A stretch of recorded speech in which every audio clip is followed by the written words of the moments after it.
आरारो आरीरारो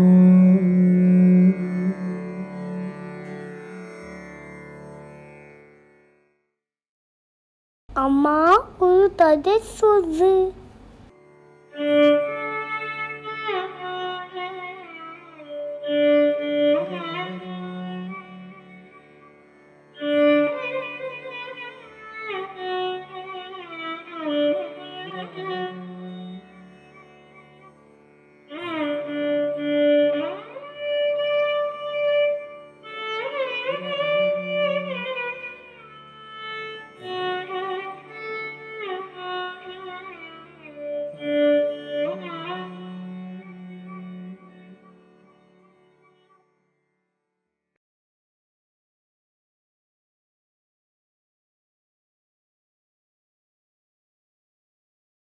राधे कृष्णा।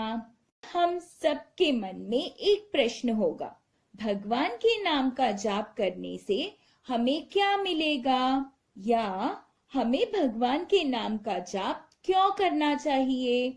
भगवान के नाम का जाप करने से भगवान हमारे साथ रहते हैं और हमें हर मुश्किल से बचाते हैं। बस हमें भगवान पर विश्वास रखकर उसके नाम का जाप करना चाहिए। चलिए भगवान के नाम जाप की महिमा समझने के लिए हम कुछ कथाएं सुनेंगे। रामायण की कहानी हम सब जानते हैं। रामायण में क्या हुआ था? रावण सीता माता को उठाकर लंका ले गया। अब राम जी को सीता माता को लंका से वापस लाना था। सीता माता को वापस लाने उन्हें लंका जाना था और लंका पहुंचने के लिए उन्हें एक समुद्र पार करना था। तभी समुद्र राजन ने राम जी से कहा कि वह अपनी वानर सेना की मदद से इस समुद्र पर एक पुल बनाए और उस पुल पर चलकर वह अपनी सेना के साथ आराम से लंका जा सकते हैं। राम जी ने उनकी बात मानी और सुग्रीव, हनुमान, जांबवन, विभीषण जी और अपनी पूरी वानर सेना की सहायता से एक पुल बनाया। इस पुल को राम सेतु भी कहते हैं। और अपनी पूरी वानर सेना के साथ राम जी आराम से लंका पहुंच गए। आप सब जानते हो विभीषण जी कौन थे? विभीषण जी रावण के भाई थे, परंतु वह बड़े राम भक्त थे। रावण के साथ युद्ध के समय विभीषण जी ने हमेशा राम जी की सहायता की। राम जी ने रावण को मारकर विजय हासिल किया। लंका से सीता माता के साथ वापस आने से पहले राम जी ने विभीषण को लंका का राजा बनाया। राम जी सीता माता, लक्ष्मण, हनुमान, सुग्रीव के साथ लंका से वापस अयोध्या आ गए और अयोध्या में राम जी का राज अभिषेक भी हो गया। राम जी अयोध्या के राजा बन गए। विभीषण जी हमेशा अपने राज्य के सभी लोगों को राम जी की कहानियां सुनाया करते थे। एक दिन विभीषण जी ने राम सेतु की बात बताई। तब उनके राज्य में एक ब्राह्मण को राम जी के समुद्र पर चलकर लंका आने की बात सुनकर बहुत आश्चर्य हुआ। उस ब्राह्मण ने सोचा, क्या कोई पानी पर चल सकता है? उसने विभीषण जी से पूछा, क्या कोई पानी के ऊपर पुल भी बना सकता है? तभी विभीषण जी ने कहा, हमारे पास एक ऐसा शक्तिशाली मंत्र है जिसकी सहायता से हमने समुद्र पर पुल बनाया। यह सब सुनने पर उस ब्राह्मण के मन में एक इच्छा जाग उठी। उसने विभीषण जी से कहा, मैं भी समुद्र पर चलकर अयोध्या जाकर राम जी के दर्शन करना चाहता हूँ। मुझे भी वह मंत्र बताइए जिसकी सहायता से आप सबने समुद्र पर पुल बांधा था। तभी विभीषण जी ने कहा, मैं आपको वह मंत्र बता नहीं सकता, पर मैं उस मंत्र को एक कागज पर लिखकर उसे बंद करके आपको दे दूंगा। आप उस कागज को लेकर बड़े आराम से पानी पर चल सकेंगे, पर आपको मुझसे एक वादा करना होगा। आप अयोध्या पहुंचने तक उस कागज को खोलकर नहीं देखेंगे। उस ब्राह्मण ने विभीषण जी से वादा किया कि वह उनकी बात मानेगा।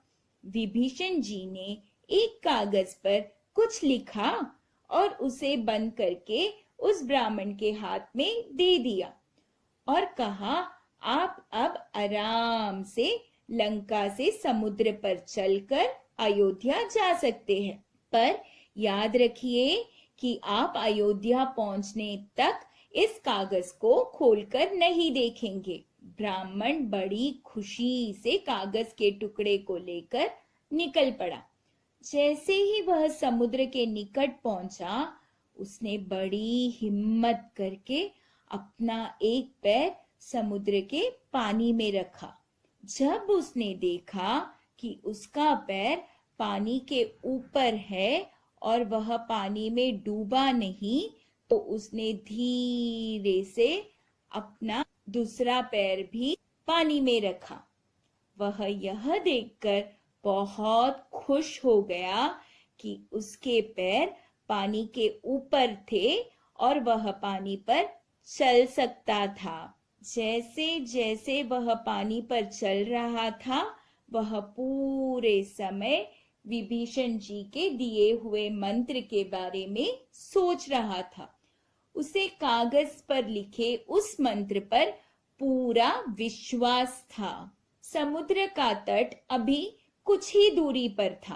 तभी उसके मन में उस कागज को खोलकर देखने की इच्छा जाग उठी। उसने सोचा, अगर मुझे वह मंत्र पता चल जाए तो मैं पानी पर चल सकूंगा।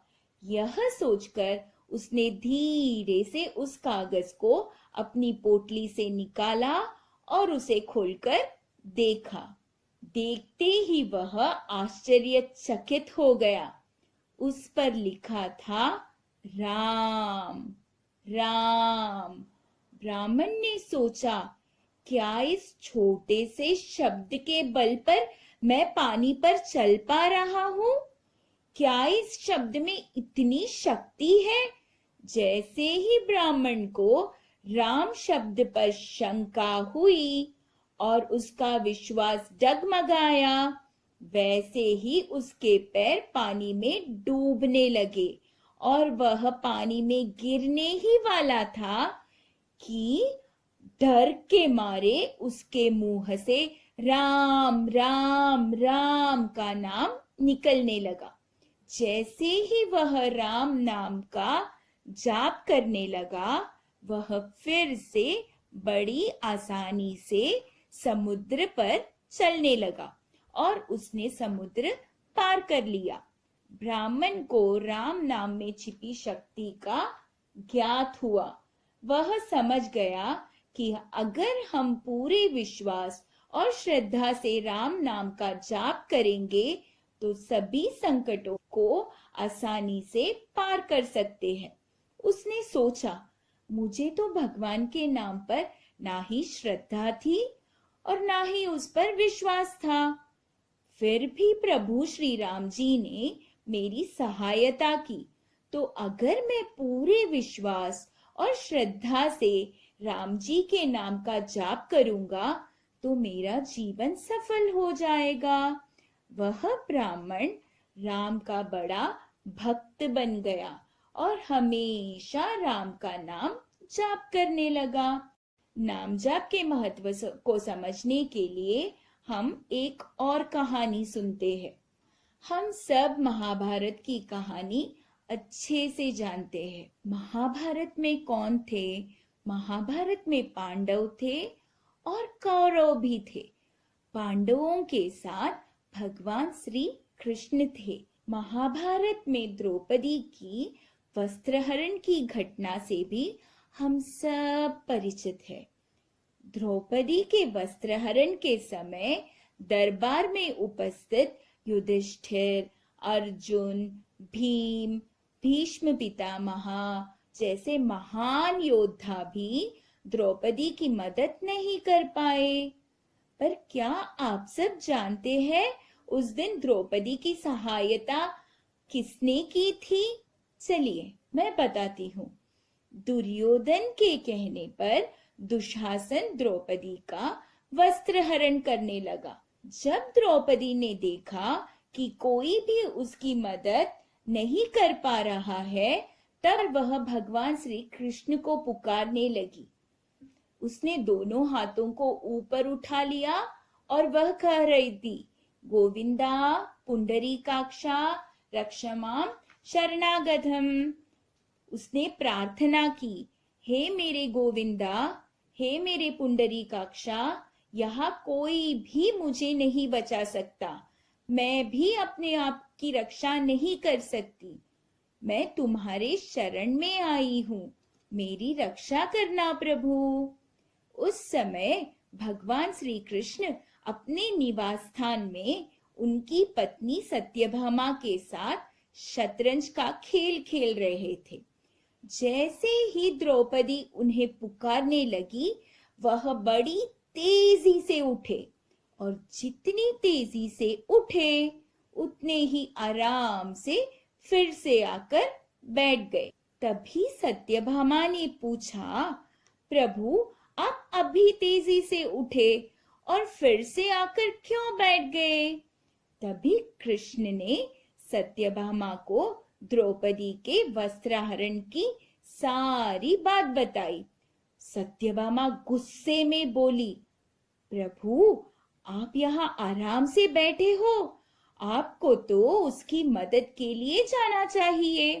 तब भगवान श्री कृष्ण बोले, मैं मदद करने तेजी से निकला, पर मेरे पहुंचने से पहले मेरे नामों ने ही वस्त्र का रूप लेकर द्रौपदी को बचा लिया। मेरे नाम मुझसे भी पहले उसकी रक्षा के लिए पहुंच गए। भगवान के नामों में इतनी शक्ति होती है। कलयुग में भगवान नाम जप के रूप में है, इसीलिए भगवान के नाम का जाप करना ही सबसे श्रेष्ठ है। और अगर हम भगवान के नाम का जाप करेंगे तो हमें भगवान आसानी से मिल जाएंगे। भगवान के नाम का जाप करना ही हमारे जीवन का आधार है। तो आप सब भी पूरी श्रद्धा और विश्वास से भगवान के नाम का जाप करेंगे ना? तो सारे बोलो राधे कृष्णा।